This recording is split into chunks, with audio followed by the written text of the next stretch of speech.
রব্বিরহামহুমা কামা রাব্বায়ানি সগীরা। রব্বুল আলামিন আল্লাহ দীর্ঘক্ষণ পর্যন্ত বসে 2 দিন বিবেক ইসলামী মহাসম্মেলনের আলোচনা শোনার পর আজকের গভীর রজনীতে আমরা কিছু সংখ্যক গুনাহগার বান্দা তোমার সেই দরবারে হাত তুলেছি। হে মালিক, মেহেরবানি করে আমাদের হাতগুলোকে তুমি কবুল করে নাও। তওবা করতেছি, আর জীবনে কোনো গুনাহ করব না, আর জীবনে কোনো নাফরমানি করব না, আর জীবনে কোনোদিন নামাজ ছাড়ব না, আর জীবনে কোনোদিন বেপরদায় চলব না, আর কোনোদিন হারাম খাইব না। আল্লাহ মেহেরবানি করে আমাদের তওবাগুলোকে কবুল করে। কিয়ামতের কঠিন ময়দানে আমাদের কি তুমি গুনাহগার বলে ডাক দিও না।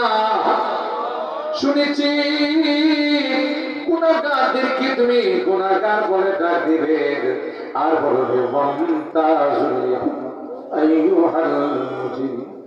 এই পাপিষ্টের দলেরা আমার নেককার বান্দাদের থেকে আলাদা করেছে।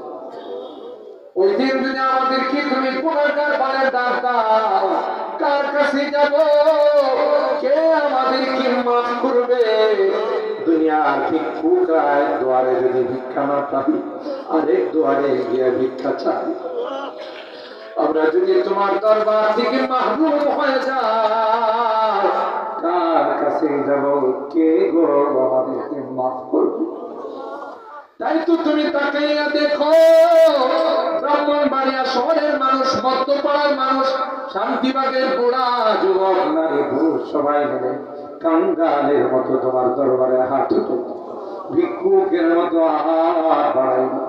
আল্লাহ মেহেরবানি করে আমাদেরকে তুমি মাফ করে দাও, আমাদেরকে ক্ষমা করে দাও ইয়া রাব্বাল আলামিন।